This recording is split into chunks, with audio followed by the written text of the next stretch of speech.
Bueno, nos vamos a la situación de Rusia, Ucrania y a lo que tanto se ha informado recientemente y es el empeño o la disposición del presidente de los Estados Unidos, Donald Trump, de intervenir, incluso con conversaciones ante Rusia para tratar de que la guerra llegue a su final. Vamos a revisar este tema con Iván Rojas Álvarez, internacionalista, directivo del Consejo Venezolano de Relaciones Internacionales, COBRI, estudiante de doctorado de Historia. Iván, buenos días, bienvenido. Buenos días, Eduardo. Estoy aquí con Saúl, mi nuevo compañero desde el lunes, te lo presento públicamente y bueno, estamos por aquí siempre a la orden. Profe, buenos días, un placer, bienvenido.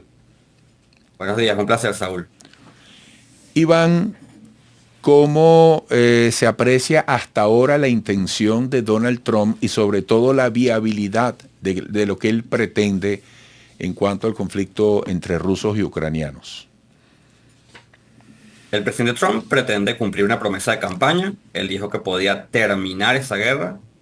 También es una forma más sencilla quizás y menos impopular de terminar la ayuda a Ucrania. Pero sin Ucrania en la mesa de negociación y sin los europeos, una paz duradera va a ser muy difícil. La líder de la diplomacia europea, Kaja Kallas, lo dijo en términos muy simples. Un trato rápido va a ser un trato sucio.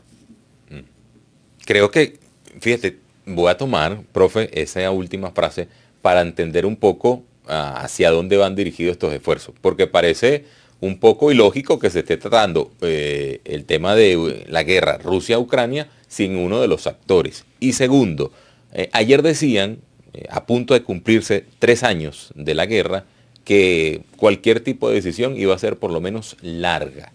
¿De cuánto tiempo podríamos hablar? Sobre todo cuando se dice que desde Estados Unidos y Rusia están buscando la manera de solucionar prontamente. Pero podríamos ver un futuro relativamente cercano, una solución que además sea viable.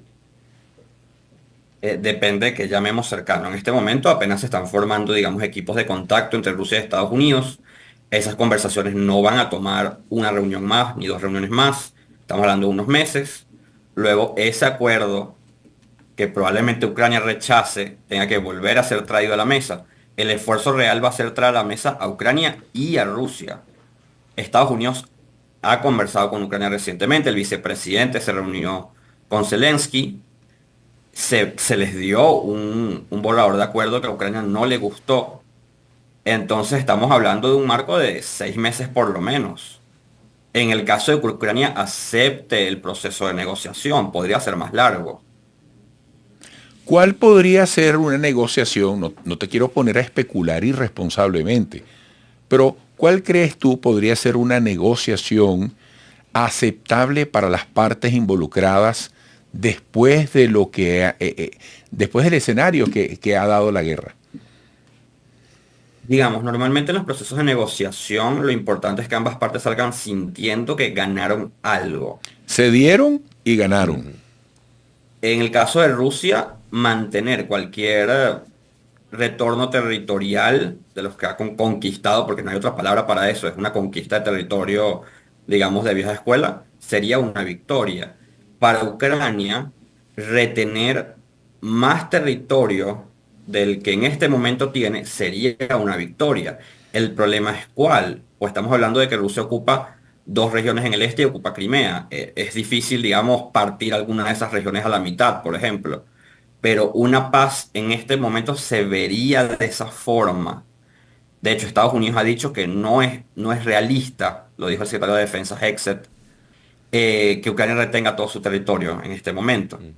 Y creo que los ucranianos se están empezando a dar cuenta que eso va a ser muy complicado, más sin el apoyo de Estados Unidos. Ahora, la pérdida de territorio, pero con la inclusión en la Unión Europea podría ser un punto positivo para Ucrania, sobre todo cuando uno de los puntos era eso, la entrada al bloque europeo, pero también se pedía la entrada a la OTAN. ¿Sería una victoria por lo menos que llegue Ucrania al bloque europeo? Sería parte de la victoria. El problema es que diste en el clavo con el tema de la OTAN, porque ahora tanto el presidente Trump como el secretario Hexet han dicho no es práctico en este momento que Ucrania entre en la OTAN. Entonces Estados Unidos parece no estar dispuesto, digamos, a poner las cartas en la mesa para que Ucrania se sienta por lo menos que está sacando algo positivo de todo este proceso. Si se hiciera un paquete en el que Ucrania recupera algo de territorio, se une a la Unión Europea y se une a la OTAN, y hay lo que llamamos garantías de seguridad por parte de europeos y estadounidenses, eso sería otra historia. Y aún así no sería el mejor trato del mundo, pero sería algo sobre lo cual trabajar. La Unión Europea en el apoyo a Ucrania, ¿qué costo asume con respecto a Rusia? Bueno, los europeos cometieron un grave error que fue considerar que Rusia era un país normal. Y tienen estos 3 años pagándolo. Lo han pagado en costo de energía energético, lo han pagado en crisis económica que se ha generado a través de la guerra, y lo han generado en la necesidad de apoyar militarmente a Ucrania y recibir refugiados. No creo que los europeos estén en la labor de volver a cometer ese error, al menos en el corto plazo. Digamos, el aumento del presupuesto de defensa es una necesidad y no es una necesidad nueva. Digamos, la guerra fue el último clavo en el ataúd de decir, los europeos tienen que poder protegerse a sí mismos sin Estados Unidos.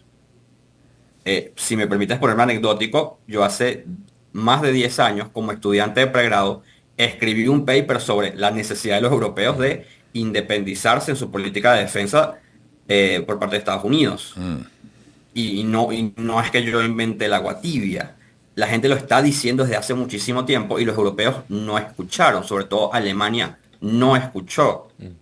E incluso ya empezada la guerra todavía tenían una posición bastante neutral hacia los rusos. Bueno, Iván, interesante como nos has puesto de manera visible sobre la mesa un poco la situación, de qué dependen las cosas en el esfuerzo por una posible finalización gradual de la guerra entre Rusia y Ucrania. Gracias siempre y esperamos que pronto retomemos estas conversaciones. Feliz día. Igualmente, a ambos. Chao, profe. Iván Rojas Álvarez, internacionalista, directivo del Consejo Venezolano de Relaciones Internacionales COBRI, estudiante de doctorado de Historia. Quédense allí.